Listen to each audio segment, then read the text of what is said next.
Welcome to Chitra's cooking feast. இன்றைக்கி ரொம்பவே டேஸ்டியான தக்காளி சாம்பார் தான் நம்ம எப்படி செய்கிறதுன்னு பார்க்க போகிறோம். இந்த சாம்பார் பார்த்திங்கன்னா சாதத்துக்கு, இட்லி, தோசைக்கு வச்சு சாப்பிடும்போது டேஸ்ட் செமையாக இருக்கும். நம்ம சேனலில் பார்த்திங்கன்னா ஏற்கனவே நிறைய டிஃபன் வெரைட்டிஸ் சாம்பார் இருக்கும்.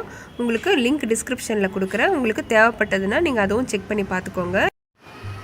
இந்த ரெசிபியை பார்க்குறதுக்கு முன்னாடி நம்ம சித்ராஸ் குக்கிங் ஃபீஸ்ட் சேனலை சப்ஸ்கிரைப் பண்ணாமல் இருந்தீங்கன்னா கண்டிப்பாக சப்ஸ்கிரைப் பண்ணிவிட்டு பாருங்கள். இப்போ வாங்க நம்ம வீடியோக்குள்ளே போகலாம். நம்ம இந்த சாம்பார் செய்கிறதுக்கு இப்போ ஒரு குக்கர் வச்சுருக்கேன். நம்ம குக்கரில் ரொம்பவே சுலபமாக நம்ம ஒரு 15 நிமிஷத்தில் நம்ம செய்யலாங்க.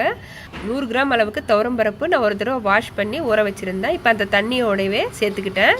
ஒரு பெரிய வெங்காயம் ரஃப்பாக கட் பண்ணி சேர்த்துக்கிட்டேங்க. பூண்டு ஒரு 10 பல்லு சேர்த்துக்கலாம். காரத்துக்கு 3 பச்சை மிளகாய் உடச்சி சேர்த்துக்கிட்டேன். ஒரு கேரட்டு சின்னதாக கட் பண்ணி சேர்த்துக்கலாம். நம்ம இந்த சாம்பாருக்கு பார்த்திங்கன்னா புளி சேர்க்க போகிறதில்ல, தக்காளி மட்டுமே சேர்த்து செய்ய போகிறோம். 3 மீடியம் சைஸ் தக்காளி பொடியாக கட் பண்ணி சேர்த்துக்கிட்டேன். ஒரு கைப்பிடி அளவுக்கு கருவேப்பிலை சேர்த்துக்கலாம். அரை டீஸ்பூன் அளவுக்கு சீரகம், கொஞ்சமாக நம்ம வெந்தயம் சேர்த்துக்கலாம். வெந்தயம் சேர்க்கும் போது ஃப்ளேவர் ரொம்பவே நல்லாயிருக்கும். ஒரு 1/4 டீஸ்பூன் அளவுக்கு மஞ்சத்தூள் சேர்த்துக்கலாம். வீட்டில் அரைச்ச சாம்பார் தூள் 1 டீஸ்பூன் சேர்த்துக்கலாங்க. கடைசியாக கொஞ்சம் கொத்தமல்லி சேர்த்துக்கலாம். நமக்கு அந்த பருப்பு வெந்து வரும்போது நமக்கு அந்த கொத்தமல்லியோடைய ஃப்ளேவர் ரொம்ப நல்லாயிருக்கும். நமக்கு இந்த தக்காளி சாம்பாருக்கு தேவையான அளவுக்கு தண்ணி சேர்த்துக்கலாம்.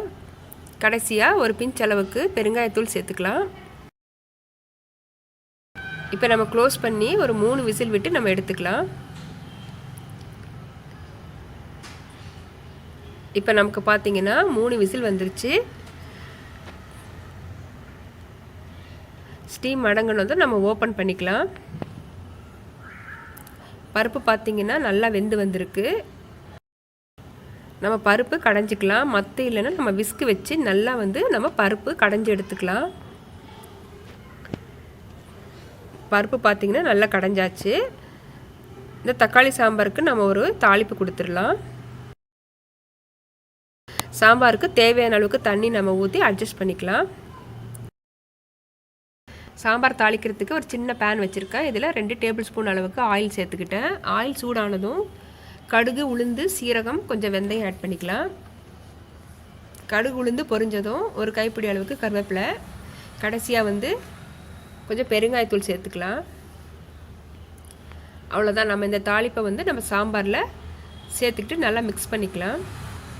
இப்போ ரொம்ப சுவையான நம்மளுடைய தக்காளி சாம்பார் ரெடி ஆயிடுச்சு. நீங்களும் இதே போல் ஒரு தடவை குக்கரில் ரொம்பவே ஈஸியான முறையில் தக்காளி சாம்பார் நீங்கள் செஞ்சு பாருங்கள். டேஸ்ட் ரொம்பவே சூப்பராக இருக்கும்.